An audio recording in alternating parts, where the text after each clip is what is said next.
Suldaan Maxamed Aadan Golcad oo kamid ah isimada dhaqanka ee gobolka Sool ayaa ugu baaqay beesha Axmed Siciid inay ka soo qayb galaan shirweyne beeshu ay isugu imaanayso horaanta bishan aynu ku jirno ee May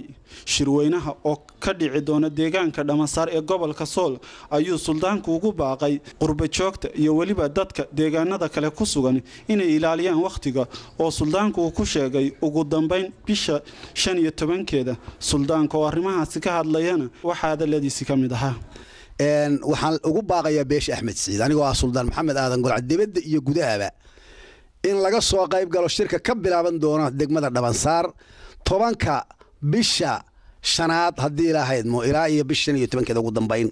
dadka waxaan farayaa in shirkaasi ballankeenii hore ahaa caleemasaarkayga baan ballanka isku ogeyn beesha dadka reer magaalka baan codka u gudbinayaa waxaan doonayaa in la soo buuxiyo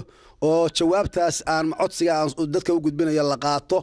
oo laga soo qayb galo shirka ka furmi doona ilaa 15 ilaa 10ka ugu dambeyn 15 maartay qofka imanaya oo ka soo qayb gali kara ka ugu horeeyana 10 iman doona insha Allah taala shirka in la soo buuxiyo ayaan doonayaa shirka qofkii aan ka soo qayb galin inta ka horeysa oo waliba dadku uu kala yahay dadka qurba joogta inay soo cudur daartaan runtii waxaan doonayaa shirkaasi waxyaabo fara badan baa lagu lafaquri doona waxa lagu bixin doona wixii xaq beesha lagu leeyahay waxa lagu doori doona wixii beesha ay leedahay waxa lagu sameyn doona muxuu wax la yahay xeer dejin hore loo yeeyo tolan xeer lahayn iyo geelan xeer lahayn iyo walaal midna ma dhaqmo waxa la xeerkii iyo waxyaabihii badnaa oo loo baahnaa oo lagu go'aansaday caleemasaarkaygii kadib shirkii aan kaga soo boqolay magaalada Dhamasaar sidii loo hirgelin lahaa Axmed Siciid inuu diyaar garoobo qof waliba uu ka soo qayb galo dhamaanteed beesha Axmed Siciid inta TV-ga iga fiirsanaysa iyo inta warkaygu gaadhayo iyo inta aragtidaydu gaadhaba waan salaamayaa mujtamaca oo dhan waan salaamayaa wassalaamu calaykum waraxmatullaahi tacaala wa barakaatuh Suldaan Maxamed Aadan Golcad oo dhawaan lagu caleema saaray deegaanka Dhamasaar